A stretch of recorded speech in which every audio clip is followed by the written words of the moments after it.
Story 1. I don't care if no one believes me. I'm not telling this for upvotes or attention. I'm just putting it out there because it's one of those things that never leaves you, no matter how many years go by. I grew up in Texas in a pretty normal Mexican-American household. Church on Sundays, big family, everyone always in each other's business. But like most families, there were things we didn't talk about. One of those things was my uncle Javier. People said he was into dark stuff. Nobody explained it when I was little. All I knew was that when I was about 8, my older cousin told me this story about how Javier used to mess with black magic and demons, and that he gave up his eye to stop whatever he brought into his life. Literally sacrificed it. I thought it was just a dumb, scary story until my aunt pulled out a photo of him from before and after. He really did lose that eye. The socket was sunken and empty. She never said how it happened. A year later, we fell on hard times and ended up moving into my Aunt Letty's place. Yeah, the same house where my uncle used to live when he was doing that stuff. I was only 9, so I didn't really get a say. We just packed up and moved in. From the outside, the house looked normal. Just a one-story place in Laredo. Cracked driveway, always smelled like heat and dust. Inside, though, it always felt too quiet. Not peaceful quiet, just dead. My mom said it was because it was in a quiet part of town, but the air always felt heavy. I remember thinking even the walls looked tired. Anyway, the night it happened, I was sleeping in the back room with my cousin Manny. He was 13, annoying, always glued to his Game Boy. We shared the room for about a month at that point. I slept on this blue inflatable mattress on the floor, maybe 4 feet from the door. He usually stayed up in the bathroom late brushing his teeth for way too long, or watching YouTube on his phone in secret. That night, I woke up out of nowhere. It was one of those wake-ups where your body's like, get up now. The room was pitch black. I couldn't hear anything except the hum of the AC. And then the door creaked. I know it sounds stupid, like a bad movie, but it wasn't like in movies. It didn't fly open or slam shut. It just slowly opened, like someone was taking their time. My first thought was that it was Manny messing with me. I sat up fast, kind of whisper shouting, "Quit it!" But no one answered. That's when I saw it, standing in the doorway. A tall, skinny figure, slender to the point where it didn't look real. Just pure black, darker than the room around it. I couldn't see any features, no face, no eyes, just a human-shaped void, like it absorbed the light. It didn't move like a person either. It kind of hovered, slow and silent. I froze. I couldn't even breathe. I felt this pressure in my chest, like something had sat on me. I tried to scream, but my throat locked up. The thing started gliding toward me. That's when my body snapped out of it. I screamed at the top of my lungs. "Manny!" Right then, the bathroom door across the hall flung open, and Manny stepped out, half asleep, squinting from the bright bathroom light behind him. The second the light hit the room, that thing, whatever it was, just vanished. Not like it walked away, not like it faded. It was just gone. I gasped so hard I almost puked. Manny was standing there confused, brushing his teeth like, "What the hell is wrong with you?" I pointed at the doorway, shaking. There was someone there. Something was right there. My aunt ran in a second later, her robe half tied. "What happened? What's wrong?" I was crying now. I kept saying, "Something came in." From the hallway. It was standing right there. She walked over, hugged me, and rubbed my back like I was a toddler again. "Sweetheart, you probably saw someone's shadow from outside. Calm down." But I knew that was bullshit. We didn't have any windows facing the street in that hallway. The front yard was gated and empty. No one was walking around outside. Besides, it wasn't a shadow. It was a thing. I don't know what, but I know it was real. Manny kept saying he didn't see anything, but I noticed he didn't sleep in the bathroom late after that. Started brushing his teeth with the door open. Light on. The next day, I asked my aunt again about my uncle. I wanted to know what kind of dark stuff he did. She got real quiet, said he used to lock himself in the garage with candles and books, that sometimes she heard voices when no one else was home, that the dog would bark at the walls. Then she looked at me and said something I'll never forget. "He told me once," she said, eyes on the floor, That when you open a door, you don't always get to choose what comes in. That was it for me. I begged my mom to let me sleep in her room for the rest of the time we stayed there. She let me. I didn't step foot in that back bedroom again. Years later, I asked my uncle about it at a family gathering. He wouldn't look at me, just said, I paid what I owed. That's all. No one believes me. My mom laughs it off. My cousin barely remembers it. My aunt swears it was a trick of the light, but I know what I saw. Story 2, I'm from central Illinois, a quiet town just far enough from Peoria that it still feels like the middle of nowhere. I lived in a 2-story rental house off a dead-end road, surrounded by tall cornfields most of the year and mud the rest. This was about 8 years ago, and I still think about it every damn week. Back then, I was part of this group that met twice a month. We weren't a real coven or anything. I don't even think we ever called ourselves that. It started as a joke, honestly. Just a bunch of us in our 20s, mostly ex-theater kids, bored and nostalgic for weird high school drama energy. It was like D&D mixed with half-baked spiritual nonsense. Some of them said they practiced chaos magic, others were into sigils or energy work or whatever. Me, I just liked the people and the drinking. The leader, if you could call her that, was Megan. She had this way of talking like she knew more than you, even if she didn't. She wore rings on every finger, mismatched boots, smelled like cloves. She convinced us we could summon things if we aligned our focus. That night, I don't know what the hell we aligned, but something definitely showed up. We met at my place that time because I had the most space.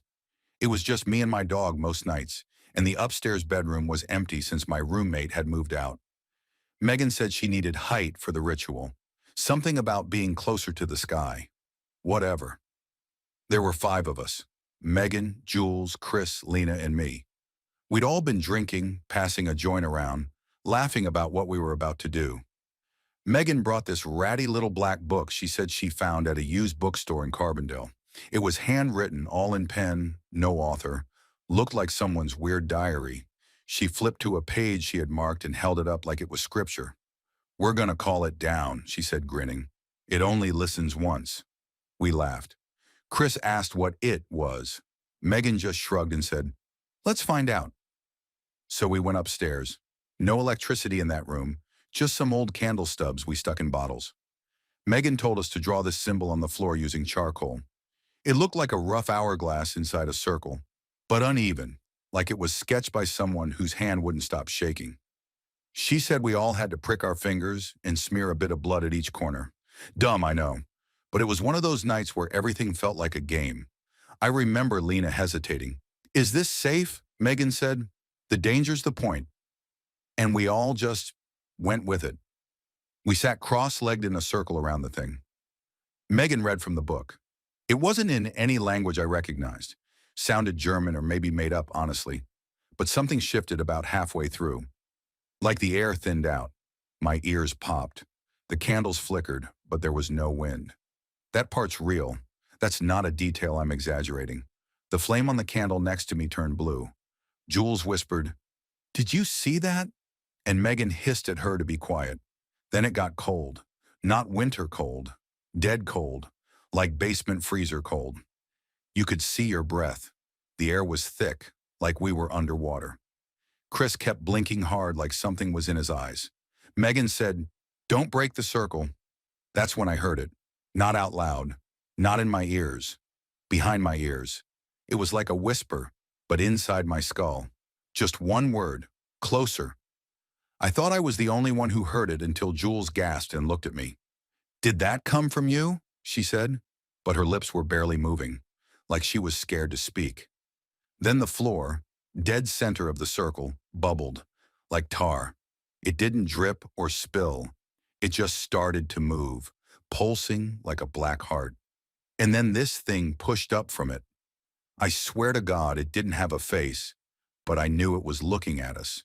It was tall, too tall. Its limbs didn't bend right.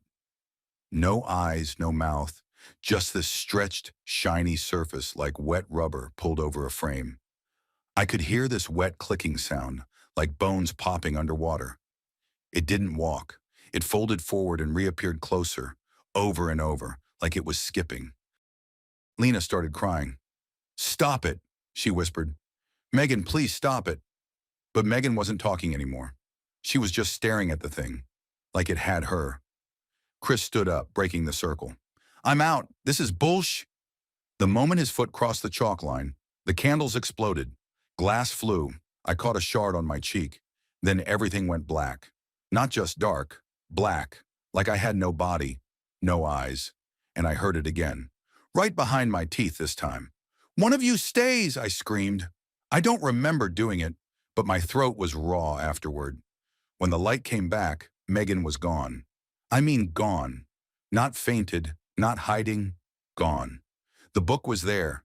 The candles were burnt out. The symbol on the floor looked like it had been carved into the wood, not drawn. And where Megan had been sitting, there was just a small pile of teeth. We called the cops. Of course we did. Told them Megan ran off during some weird party game. They searched the fields, the woods. Nothing. They thought she'd overdosed and wandered off. But they never found her. No phone, no shoes, no clothes, not even tracks outside the house. It happened once. Only once. We never tried anything like it again. Lena moved away 2 weeks later. Jules quit drinking. Chris won't talk to any of us anymore. Sometimes I think I see that shape in my hallway at night. Just standing, waiting. But when I turn on the lights, there's nothing. I still have the book. I've tried throwing it away, burning it, burying it. It always comes back, wrapped in a black grocery bag on my porch or sitting on the driver's seat of my car. I haven't opened it since. Story 3, I live in Lafayette, Louisiana. Been here my whole life, mostly quiet. Humid summers, loud frogs, and neighbors that wave whether they know you or not. But one thing about this place is, if you listen, if you really listen to old folks around here, you'll hear whispers about things that don't make it into history books. Hoodoo, root work, old blood traditions passed down through the cane fields. I never believed any of that, not until my cousin got into it. Her name was Marlene. She was 28, divorced, and had just moved back from Baton Rouge to live with her mom again. We weren't close, but when she came to town, she called me out of the blue and said, "You ever see something and wish you hadn't?" I laughed and said, "Like what?" She didn't laugh back. We ended up meeting at her mama's old shotgun house down by the bayou. It was a Sunday afternoon, sticky hot, and I remember her front door was wide open with just the screen closed. I stepped inside and could smell something, strong and bitter, like vinegar mixed with burning herbs. "You making tea or something?" I joked. Marlene was sitting at the kitchen table with this big wooden bowl in front of her. She looked tired, like she hadn't slept in days. "It's not tea," she said. "It's for him." "Who's him?" I asked, and she just stared at me. That bowl, it was filled with black water, dead flowers floating in it, and something that looked like feathers or hair. I took a step closer and realized the water was moving, even though the air in that kitchen was still. There was no fan on, no breeze, but the water rippled like someone was blowing on it gently. "What is this, Marlene?" She leaned forward, voice low. "He's angry. He hasn't left since Baton Rouge. I thought if I fed him here, maybe he'd stop." I just stood there feeling this chill creep up my spine, even though it was 95 degrees out. "You need help," I said finally. "You been doing drugs?" She looked at me with this expression I still can't explain, like pity mixed with fear. "He doesn't like when people touch his bowl." And that's when I touched it. I didn't mean to, not in any serious way. I was just annoyed, thought she was playing some game with me. So I reached out, dipped my fingers in the water. Just to show her it wasn't scary. But it wasn't water. It was cold, like sticking your hand in a freezer full of meat. And thick, like syrup. And the second I pulled my hand out, the lights in the kitchen flickered and went out. "I told you not to touch it," she whispered. The back door slammed shut all by itself. The floor creaked behind me, like someone was walking slowly, barefoot. Marlene's eyes were locked on the bowl. "You need to go," she said, dead serious. I laughed nervously, still trying to play it off. "Okay, funny, real funny." She didn't answer. Just stood up, grabbed a small jar from the shelf, and started muttering something under her breath. It didn't sound like French, and it sure as hell wasn't English. It was harsh, clipped, words that didn't fit in your mouth right. "Marlene," I said, "come on, this ain't funny no more." That's when the bowl tipped over, by itself, and spilled all over the table and the floor. Only it didn't spill like normal water. It crawled. The liquid oozed in one direction, like it was chasing something. It slithered toward my feet, and I swear to God, the second it touched my boot, it burned.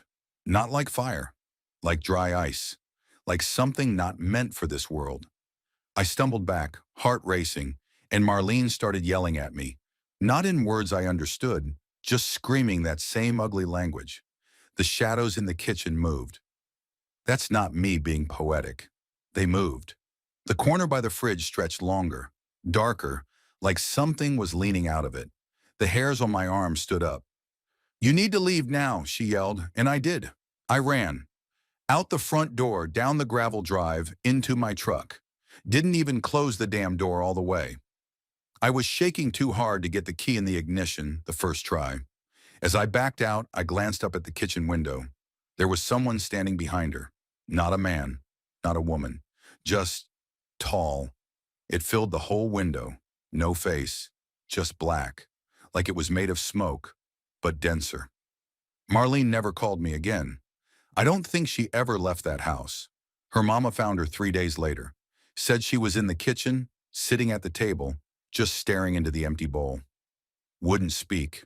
Wouldn't move. Doctors said it was catatonia, brought on by stress. I didn't say a word, didn't tell them what I saw, but I haven't been the same since. Story 4, I was living in Ghana for a year, teaching English at a school in a coastal town near Takoradi. Not the kind of place you'd find on a travel blog.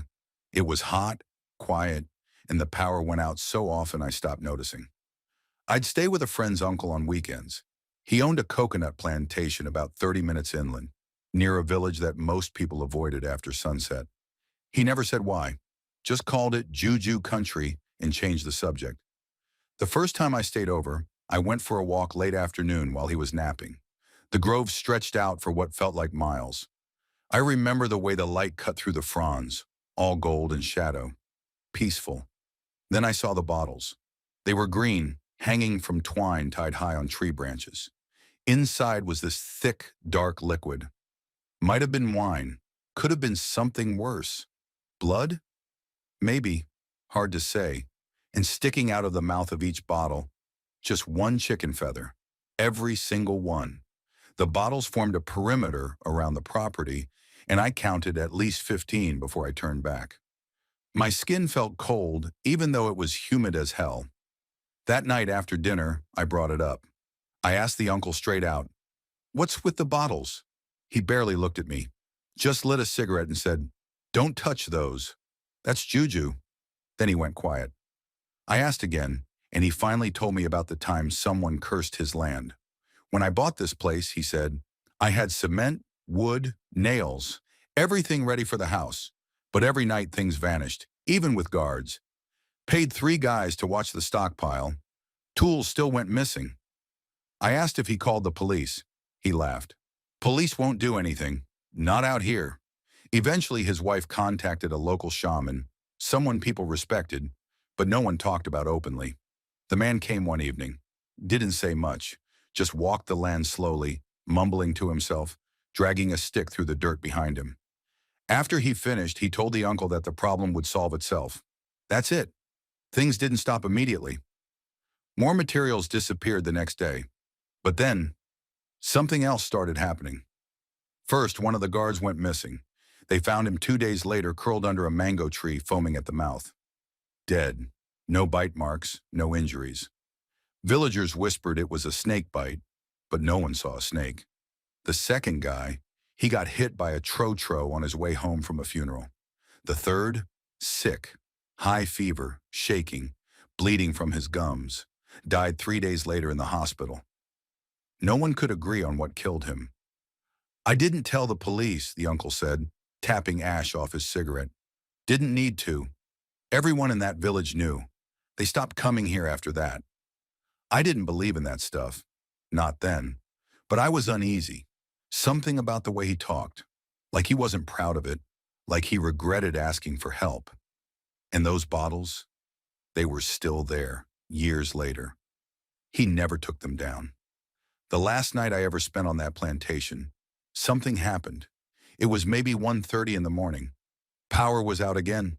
I was in the guest room, sweating through the sheets when I heard something. Soft tapping on the window shutters. Just once. Then again. Tap. Tap. I thought it might be a bird. I got up, cracked the shutters open, and saw nothing. Just darkness and the faint glow of the moon behind the trees. I almost closed them when I noticed something off near the edge of the grove. Something moving. I leaned closer. There was a man standing between two coconut trees, completely still. Naked. Head tilted sideways like he was listening for something. His skin looked damp, like he'd been caught in rain, but it hadn't rained in days. I froze.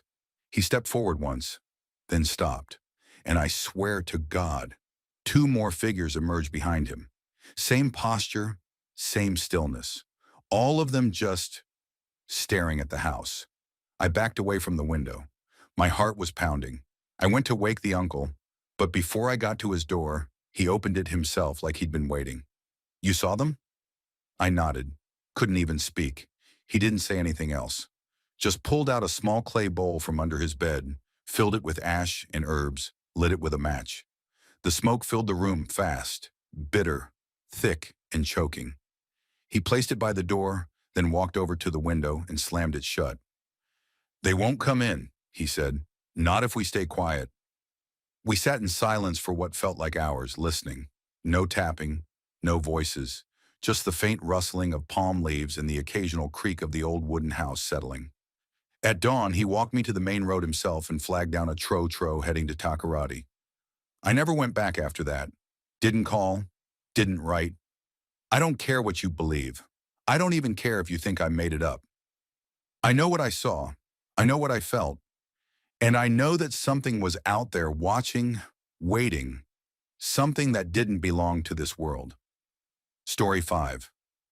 I was 17 and living in this old 2-bedroom rental in rural Kentucky. Place was always damp, smelled like cedar and mildew.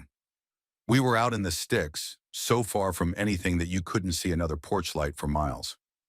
My girlfriend at the time, Megan, lived about 10 minutes down a gravel road in an even more isolated trailer.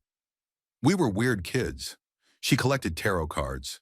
I was into meditation and healing, what I thought was Tibetan energy work, though I probably just cobbled it together from sketchy internet forums. I wasn't doing it for fun or kicks. I genuinely believed I could help people, and Megan was the first person I ever tried it on. She had come down with something bad. Could have been the flu or mono, I don't know. She'd been in bed for 3 days, sweating through the sheets, burning up. She couldn't keep anything down, barely opened her eyes. Her mom was the kind who left healing crystals on windowsills but didn't really do anything, so I asked if I could try something. "I don't care what you do," she mumbled. "Just make it stop." I didn't even know what it was, just that she looked like hell. So I sat cross-legged on the floor next to her bed and started meditating. I focused on my breathing until the room felt distant, like I was underwater. Hours passed. I didn't keep time, but I know the sun had gone down, and the room was lit only by that weak yellow ceiling light. At some point, I slipped into this strange stillness, like my body was frozen but my head was buzzing. I remember thinking, this is it. This is the state they talk about in those old books. I stood up slowly and began what I thought was an energy extraction. It was supposed to be a sweep over the body, my right hand pulling the bad energy out, my left hand sending it back after it had been purified. No touching, just tracing above the skin.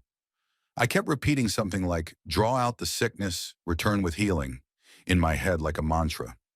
It was quiet except for Megan's shallow breathing. Then it happened. I was about halfway down her arm when my thumb slipped and brushed her forearm. Instantly, this thick, bright blue arc of static snapped from my hand to her skin. It wasn't just a shock. It leapt from me like it had intent. The sound was sharp, like a zap from a bug zapper, and she screamed, really screamed, then pulled her arm to her chest like she'd been stabbed. "Jesus, what the hell was that?" she gasped. I I didn't mean to touch you, I said, backing away, heart pounding. I don't know what that was. We turned on the light and saw it. A black, sooty burn mark on her forearm, shaped like the edge of a thumbprint. Another one, smaller, was near the base of her own thumb, almost like the current exited through her hand. Did you burn me? She asked, voice shaking. No, I didn't even touch you hard. It just jumped out of me. We didn't know what to do. Her mom wasn't home. We cleaned the area and put some ointment on it, but Megan was more stunned than angry. And honestly, so was I. There was no way I had enough static charge in me to do something like that. Not through fabric, not with that intensity. She lay back down, still kind of dazed, and asked me to get her some water. So I left her room, crossed the small living room, and just as I stepped under the dome ceiling light, it exploded. Not flickered, not went out. Exploded. The glass shattered inside the plastic dome, and I froze, staring up at it like the ceiling might cave in. I didn't even move for a full minute, just listening. No wind, no one outside, just the sound of the broken pieces settling. I got the water and brought it back without saying a word. She sat up, took the glass, and looked me straight in the eye. It's gone, she whispered. What is? Whatever that feeling was, like something sitting on my chest. It's gone. I nodded, but I didn't feel good about it. I didn't feel like I'd helped her. I felt like I'd interfered with something, like I'd poked at something that was never meant to be touched. The next day she was back to normal. No fever, no vomiting. Her energy was back, appetite too. It was like she'd never even been sick. But that burn mark stayed for weeks, and she covered it with bracelets at school because she didn't want to talk about it. I never practiced healing magic again. Not once. I knew deep down it wasn't me who did that. Not entirely. Something moved through me. I don't care what you call it, energy, spirit, current, whatever it wasn't just some placebo effect or meditation trick. It was real, and it could have killed her. Story 6. I live in a duplex in rural North Carolina, about 30 minutes from Asheville. Nothing special, just trees, humidity, and a bunch of nosy neighbors who mow their lawns too damn early. I rent the upstairs unit, a tiny space with slanted ceilings and one of those old attic-style windows that barely opens. Been here for a year and a half. Quiet place. Was anyway. Last July, I got into witchcraft. I know how that sounds. I'm not talking about sacrificing goats or joining a cult. I was into harmless stuff. Spell jars, cleansing rituals, herbal protections. Half of it felt like DIY therapy. I was going through some personal crap. Breakup, anxiety, that whole cocktail. Witchcraft was grounding. You light incense, set intentions, burn some sage. It gave me structure.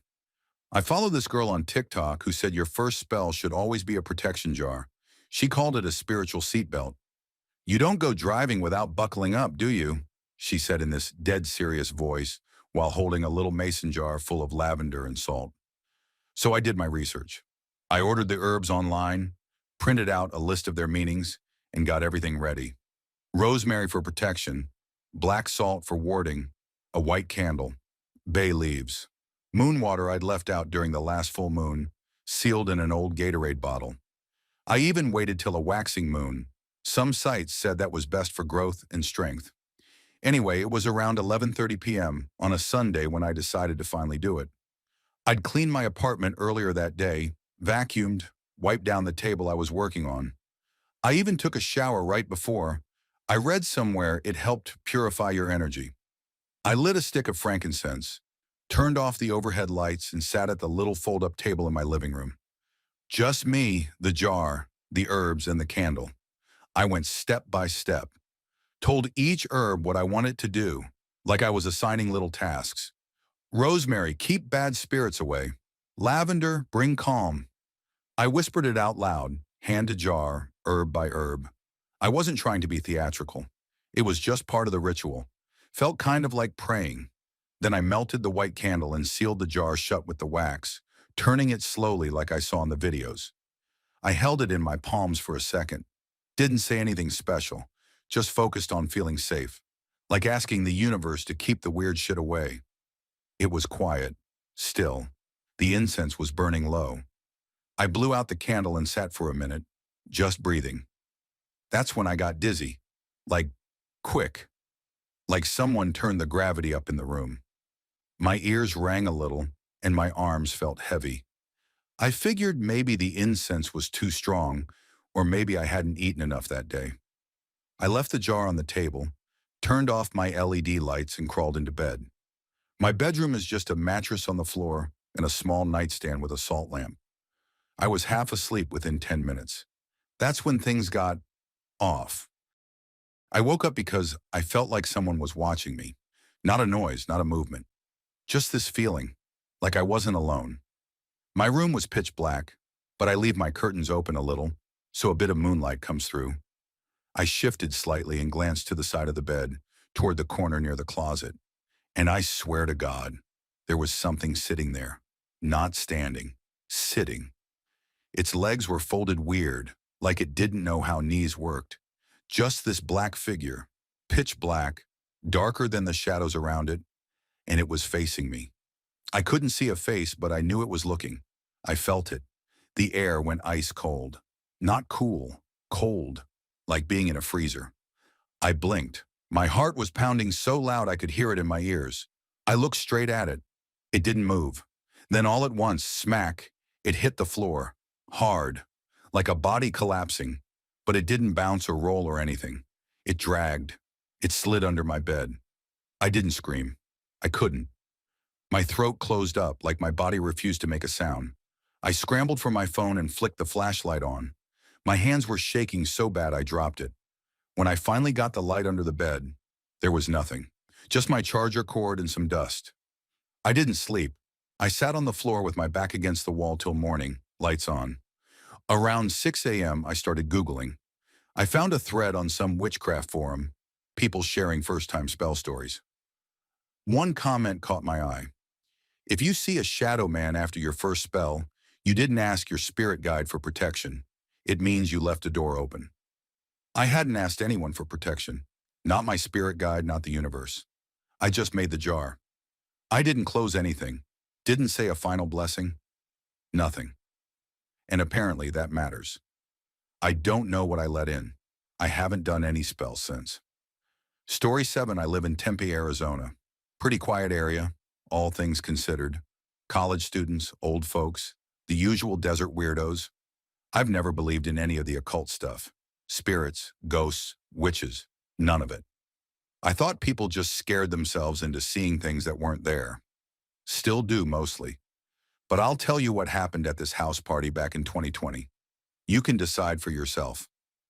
It was mid-October, one of those rare Arizona nights where it dips below 70 and you can sit outside without boiling. My buddy Drew was throwing this costume party, low-effort Halloween type thing. I went dressed as a plague doctor, mostly for the mask. Drew lived in this 2-story Adobe-style rental out past Apache Boulevard, and everyone said the house gave them the creeps. That part I agreed with. There was something off about the air inside, like it was stale no matter how many windows you open, like the house hadn't breathed in a long time. Anyway, it was mostly just beer and music until around midnight. That's when this girl named Amber showed up. I didn't know her, but apparently she was Drew's girlfriend's cousin or something. She looked like she stepped straight out of a Pinterest board. Long brown hair, big glasses, feather earrings, flowy shawl. She didn't even take off her shoes, just walked in, looked around like she was checking the walls for something, and said, "There's an energy in this house." I thought she was kidding at first, but she wasn't. She kept repeating it, walking slowly around the living room with her eyes half closed, and people actually started following her like she was doing a tour. I stayed on the couch, nursing a warm beer, watching it all with that mix of secondhand embarrassment and curiosity. That's when she said, "Let's do a seance." I laughed out loud, like full-on laughed, but a surprising number of people were into it. Maybe 8 or 9 of us ended up in the circle. Lights off, candles in the center on a glass coffee table, everyone sitting crisscross applesauce like we were back in grade school. Mark, one of my oldest friends, sat to my left, already fidgeting. Amber started mumbling stuff, inviting the energy into the circle, asking it to show itself, that kind of thing. The room was dead silent except for her voice, and the occasional floor creak. Then she asked the entity to move something on the table. One of the candles flickered, but that was it. Then she said something that made my stomach turn. Not because of what she said, but how she said it. Dead serious. It's not a spirit. It's not human. It's old. And it's already touching one of us. Mark shifted. What? Amber pointed right at him without opening her eyes. It's touching your neck. Mark stood up fast, knocking into me. Yo, stop. Stop with the weird shit. I swear to God, something's touching me. I figured he was messing around, trying to punk everyone, until I saw the look on his face. His hands were clawing at his throat. I can't breathe. His voice was all high and tight, panicked. Get it off me. Amber didn't move. She just said calmly, don't resist it. That'll make it worse. Mark let out this choking sound, stumbled backward, and slammed into the wall hard. He collapsed. One of the candles tipped over, wax splattering across the floor. Now everyone was freaking out. People were yelling, scattering. Someone turned on a lamp. I got down next to Mark. His eyes were wide and unfocused, hands still up around his neck like he was fighting something invisible. He was soaked, literally pissed himself. No joke. I grabbed his wrist and tried to calm him down, but he was shaking all over and muttering something over and over. It's in me. It's in me. I swear to God, that's what he said. We called 911.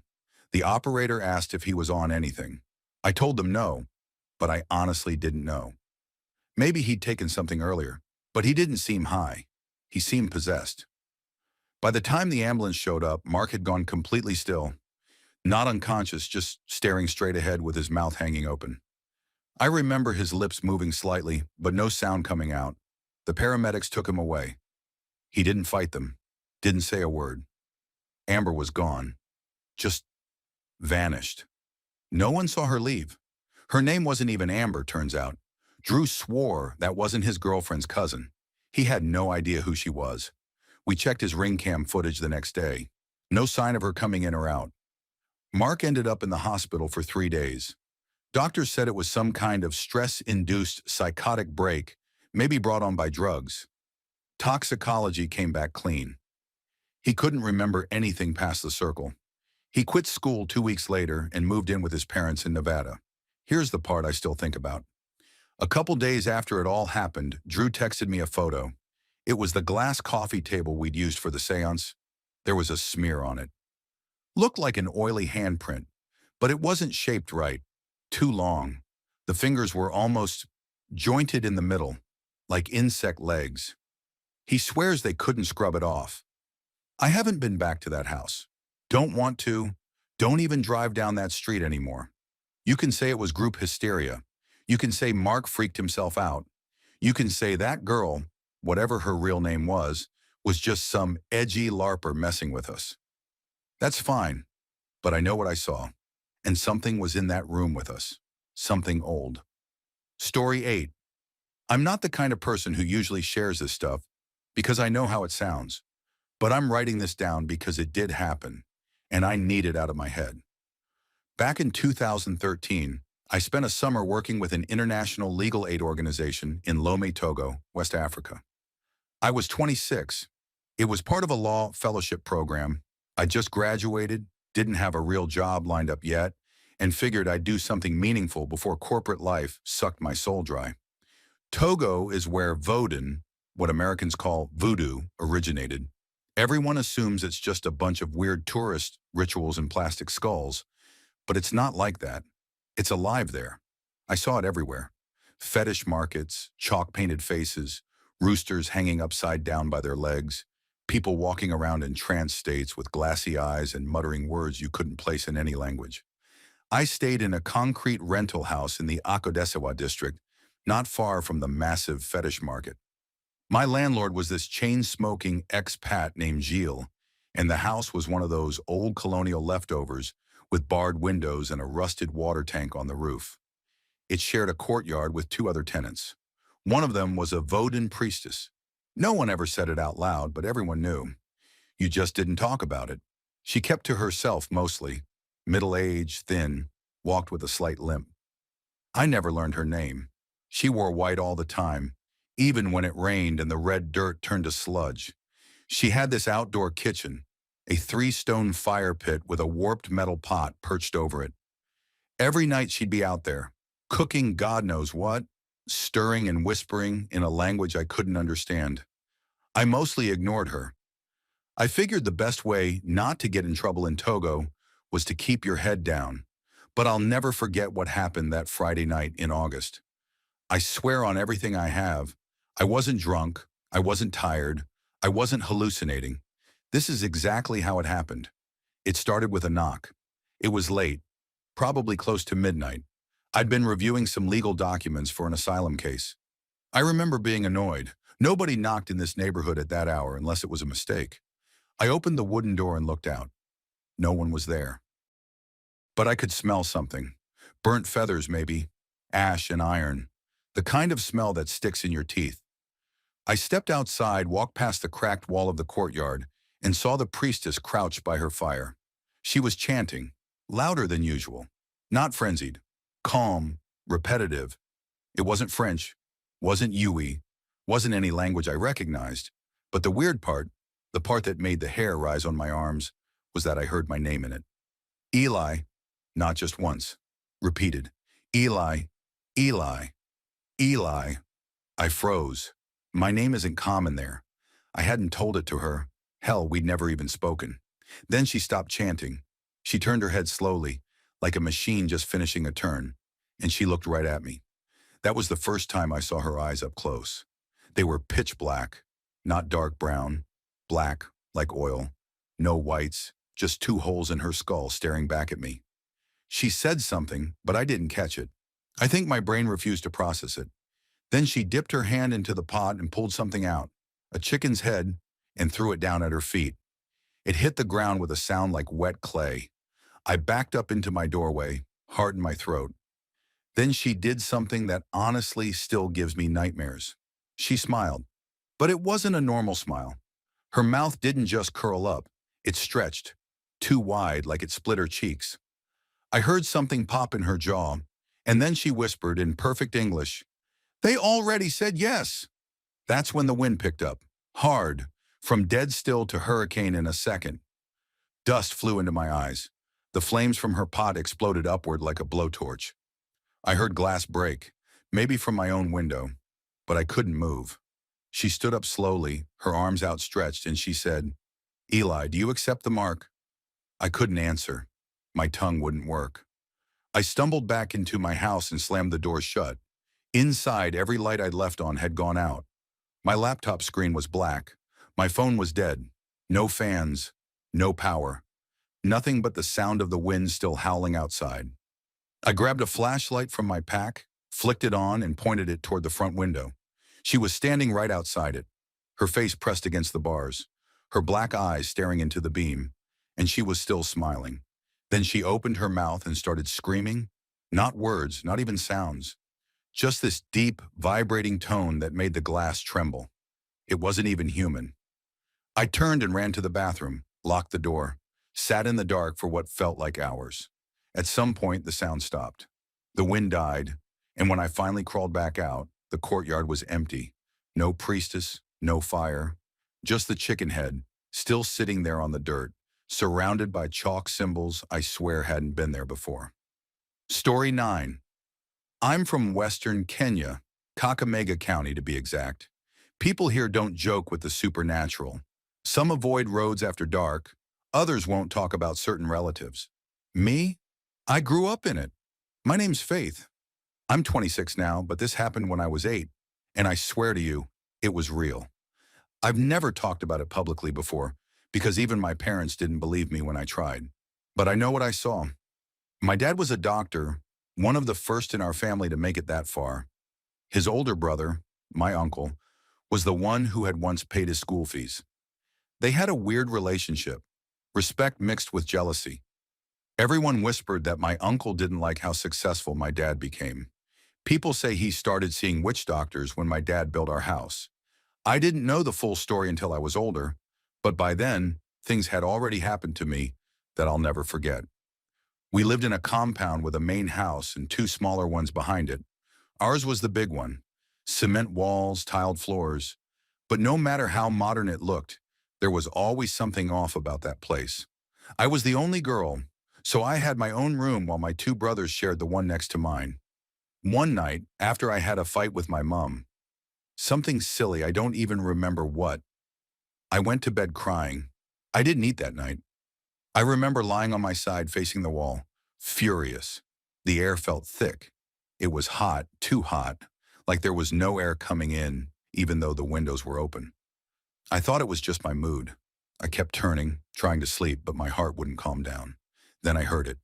Breathing. Not mine. It was coming from right behind me. I froze. I didn't turn. At first I thought maybe one of my brothers had snuck in to tease me. But the breathing, it wasn't playful. It was slow and heavy. Like someone standing over me, watching. Breathing like they just run a long distance, but didn't want to make too much noise. I couldn't move. I remember squeezing my eyes shut and praying, but the breathing didn't stop.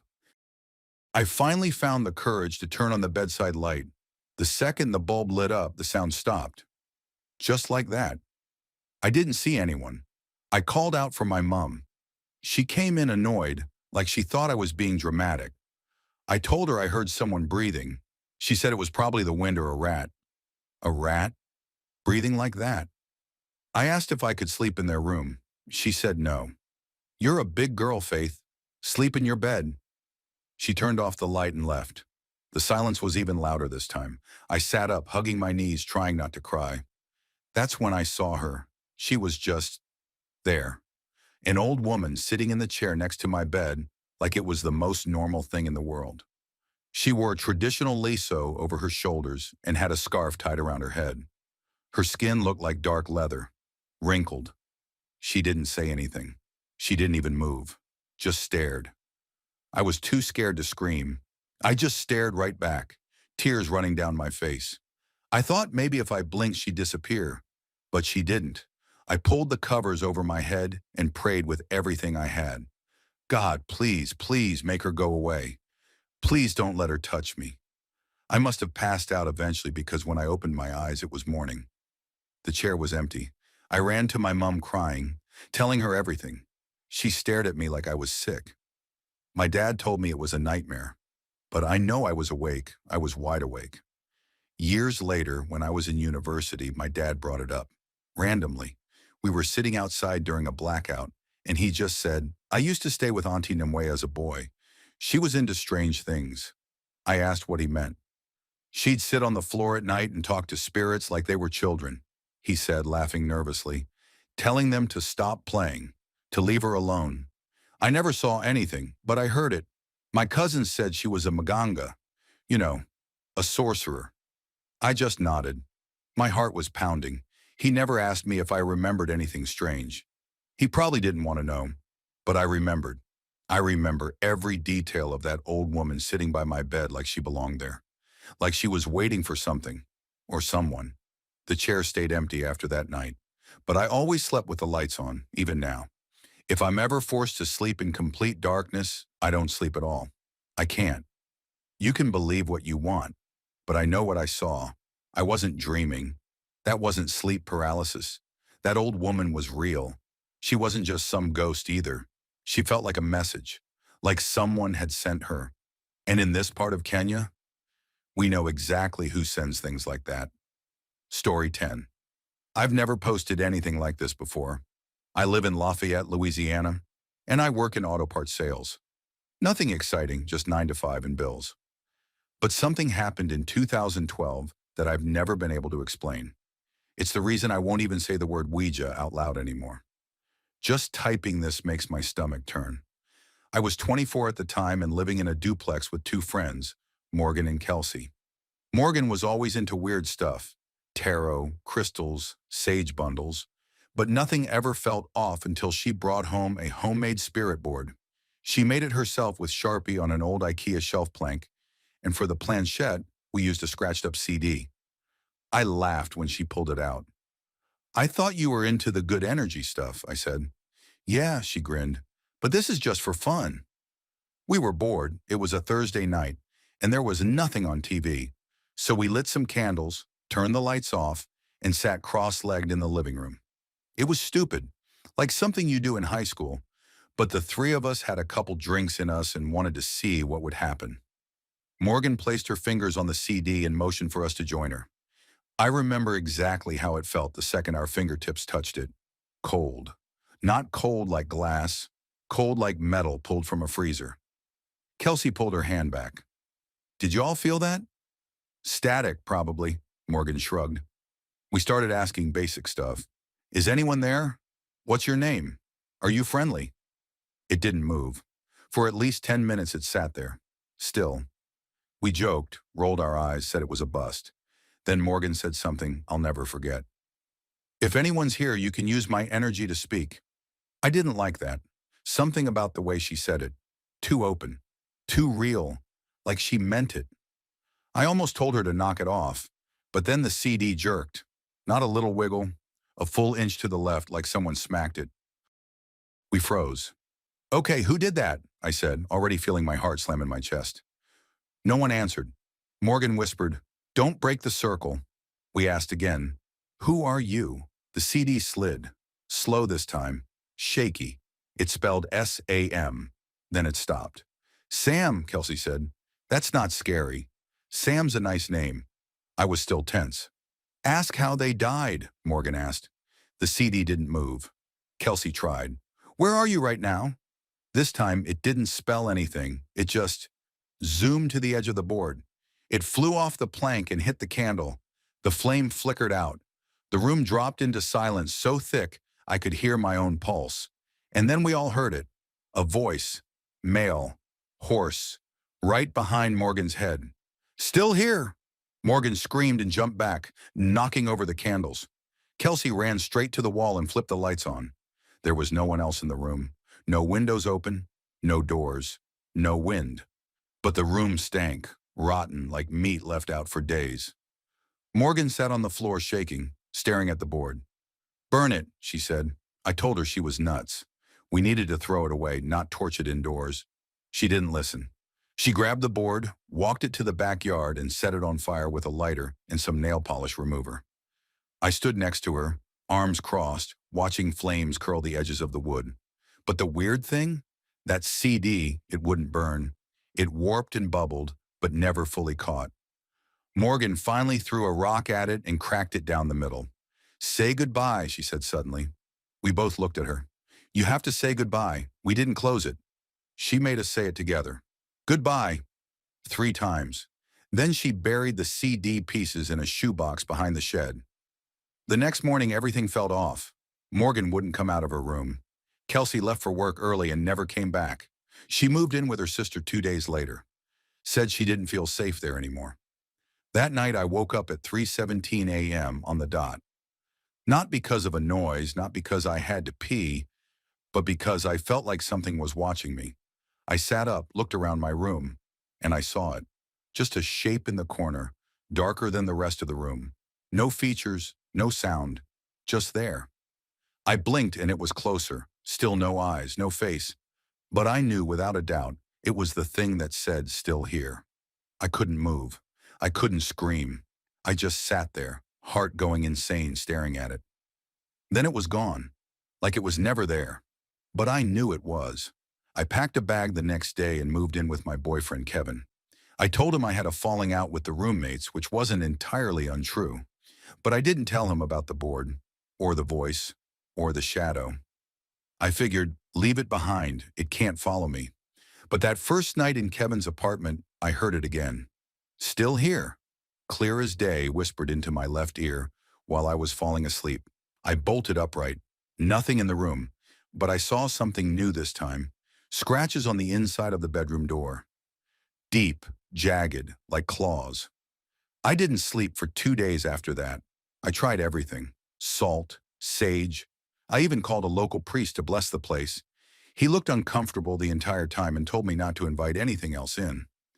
I hadn't told him anything. After the blessing, it stopped. No more voices, no more shadows. I even reached out to Morgan, who said she'd been doing okay, until I brought it up. I think it was never about the board, she told me. It was about the invitation. She was probably right. That was over 10 years ago now. I haven't touched a spirit board since. I don't even let people joke about them around me. If I see one in a movie, I skip the scene. All I know is something answered us that night, and when it said still here, it meant it. I believe that with every inch of my soul.